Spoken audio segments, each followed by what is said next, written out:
বগুড়ার প্রশাসন নিরপেক্ষ আচরণ করছে না। যদি আপনারা ভুলে যান ছাত্র জনতার ক্ষমতা কতটুকু, তাহলে আপনারা আবারও ভুল করছেন। আপনাদের পুরনো খেলায় আমরা অংশগ্রহণ করব না। আমরা পুরনো খেলায় কোন নতুন প্লেয়ার হইতে আসি নাই।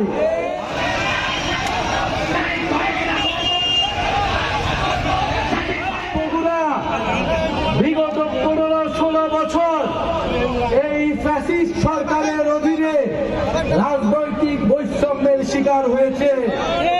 বগুড়ার নাম শুনলে কোন চাকরিতে দেওয়া হতো না। বগুড়ার নাম শুনলে তাকে কোথাও স্থান দেওয়া হতো না। বগুড়া জেলাবাসীকে নির্বিচারে মিথ্যা ভুয়া মামলা দেওয়া হতো। প্রিয় বন্ধুগণ, এই রাজনৈতিক বৈষম্যের প্রতিবাদেই গণ অভ্যুত্থান সংগঠিত হয়েছিল। আমরা গণ অভ্যুত্থানের পরে আমরা চাই মেধা ও যোগ্যতার ভিত্তিতে সবাই সমান সুযোগ পাবে।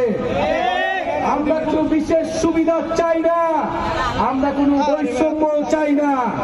আমরা চাই যার যতটুকু প্রাপ্য, যে এলাকা যতটুকু পিছিয়ে আছে সেই এলাকায় ততটুকু উন্নয়ন করতে হবে, উন্নয়নের সুষম বন্টন করতে হবে। আমরা জানি এই বগুড়া একটি ঐতিহাসিক অঞ্চল। এই মহস্থানগড়, এই পুণ্যনগর থেকে বঙ্গ সভ্যতার যাত্রা শুরু হয়েছিল। আজকে যেই সভ্যতার পাদস্থলে আমরা দাঁড়িয়ে আছি, কিন্তু দুঃখের বিষয় এই এলাকা দেখলে কেউ বলবে না এইখানে এক সময় সভ্যতার সূতিকাগার ছিল। এই এলাকা এক সময় শিক্ষা দীক্ষা জ্ঞান বিজ্ঞানে পুরা পৃথিবীর মধ্যে একটি বিশেষ এলাকা হিসেবে পরিচিত ছিল। আমরা বগুড়ার সেই হারানো ঐতিহ্য ফিরিয়ে আনতে চাই, হারানো ইতিহাস সংস্কৃতি ফিরিয়ে আনতে চাই।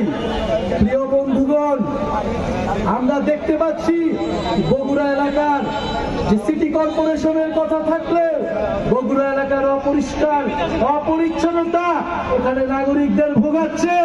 নাগরিকরা নানান সুবিধা থেকে বঞ্চিত হচ্ছে। আমরা চাই অনিত বিলম্বে বগুড়াবাসী যাতে সকল নাগরিক সুবিধা পায় সেই ধরনের ব্যবস্থা নিশ্চিত করতে হবে। জাতীয় নাগরিক পার্টি বগুড়াবাসীর সকল নাগরিক সুবিধার জন্য লড়াই করবে। প্রিয় বন্ধুগণ, আমরা এই বগুড়া এসে শুনতে পেয়েছি যে বগুড়ার প্রশাসন নিরপেক্ষ আচরণ করছে না। 24-এর গণ অভ্যুত্থানের পরে আমাদের দাবি নিরপেক্ষ প্রশাসন, নিরপেক্ষ পুলিশ এবং নিরপেক্ষ আদালত নিশ্চিত করতে হবে।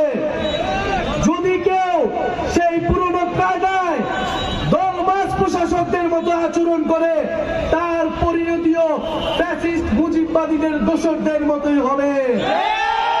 2018 সালের যারা ডিসি ছিল, যারা ভোট ডাকাতি করেছিল, তাদের কি পরিণতি হয়েছে?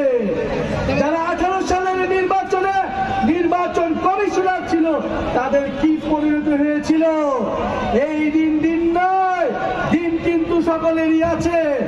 এই অভ্যুত্থানের 1 বছরের মধ্যে যদি আপনারা ভুলে যান ছাত্র জনতার ক্ষমতা কতটুকু, তাহলে আপনারা আবারও ভুল করছেন।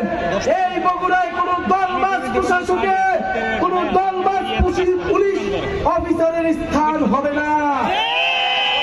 প্রশাসককে, বগুড়ার পুলিশ, বগুড়ার আইন আদালতকে নিরপেক্ষ আচরণ করতে হবে, মানুষের পক্ষে থাকতে হবে, কোন দলের পক্ষে থাকা যাবে না। প্রিয় বন্ধুগণ, গণ অভ্যুত্থানের পরে আমরা বলেছি নতুন বাংলাদেশ লাগবে, নতুন সিস্টেম লাগবে, নতুন আইন কানুন লাগবে। আপনাদের পুরনো খেলায় আমরা অংশগ্রহণ করব না। আপনাদের চাঁদাবাজির রাজনীতিতে, আপনাদের সন্ত্রাসের রাজনীতিতেই আমরা অংশগ্রহণ করব না। আমরা পুরনো খেলায় কোন নতুন প্লেয়ার হইতে আসি নাই। আমরা খেলার নিয়ম বদলায় দিতে এসেছি।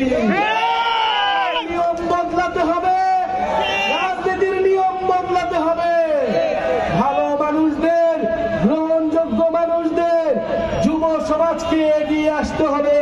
বাংলাদেশের হাল ধরার জন্য, বগুড়ার হাল ধরার জন্য।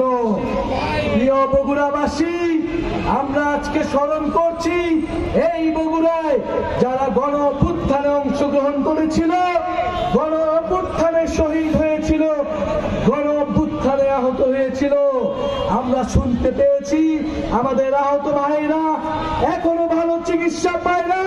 এটা হতে পারে না। গণ অভ্যুত্থানের 1 বছর পূর্ণ হয়েছে। অনতিবিলম্বে আমাদের আহত ভাইদের চিকিৎসার ব্যবস্থা করুন। শহীদ পরিবারদের পাশে দাঁড়ান, তাদের মর্যাদা দিন। প্রিয় বগুড়াবাসী, এই জুলাই পদযাত্রা জেলা থেকে জেলান্তরে ছড়িয়ে যাচ্ছে, গ্রাম থেকে গ্রামান্তরে ছড়িয়ে যাচ্ছে। নতুন দল এসেছে, নতুন নেতৃত্ব এসেছে, আপনাদের সামনে বিকল্প এসেছে। যে বিকল্পের খোঁজে আপনারা গত 54 বছর ধরে খুঁজেছেন, সেই বিকল্প নেতৃত্ব আপনাদের সামনে হাজির হয়েছে। সবাইকে জানিয়ে দিন, এই বগুড়াতে, এই বাংলাদেশের দল কেবল একটি নয়, দুটি নয়। নতুন দল এসেছে, জাতীয় নাগরিক পার্টি এসেছে। বৈষম্যহীন গণতান্ত্রিক বাংলাদেশ গড়বে বলেই জাতীয় নাগরিক পার্টি এসেছে। প্রিয় বগুড়াবাসী, জুলাই ঘোষণাপত্র, জুলাই সনদ নিয়ে টালবাহানা হচ্ছে। আমরা স্পষ্টভাবে বলতে চাই আজকের এই বগুড়া থেকে, জুলাই ঘোষণাপত্র অবশ্যই নতুন সংবিধানে যুক্ত হবে। কেবল কোনো আবেগের বিষয় নয়। জুলাই আমাদের রাজনৈতিক ইস্তেহার, আমাদের রাজনৈতিক গন্তব্য। এই জুলাইয়ের পথে আগামীর বাংলাদেশ পরিচালিত হবে। যারা জুলাইয়ের কথা, এই শহীদদের কথা, এই আহতদের কথা সংবিধানে রাখতে চায় না, তারা মুজিববাদের নতুন পাহারা